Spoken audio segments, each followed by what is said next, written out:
All right, guys, so I think we might have finally figured out why the C5 has been idling so bad lately. Now, when I originally checked codes on this car, I used this scanner right here, and this one's just from Walmart, and it said that there were no codes in the vehicle. Now, I completely forgot that the C5 is awesome, and it has its own little built-in code reader right into the car. So basically, all we're gonna do is just put the car into accessory mode, and then come over here, hold the options button, and then press the fuel button 5 times.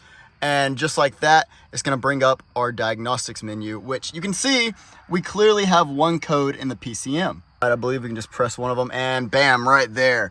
All right, so we have a P0101. And this code turns out to be a mass airflow sensor code, which would explain the poor idling. It's just a little weird that my handheld scanner did not pick up that code, but I guess I'm gonna be diagnosing a mass airflow sensor and more than likely just putting a new one on the car.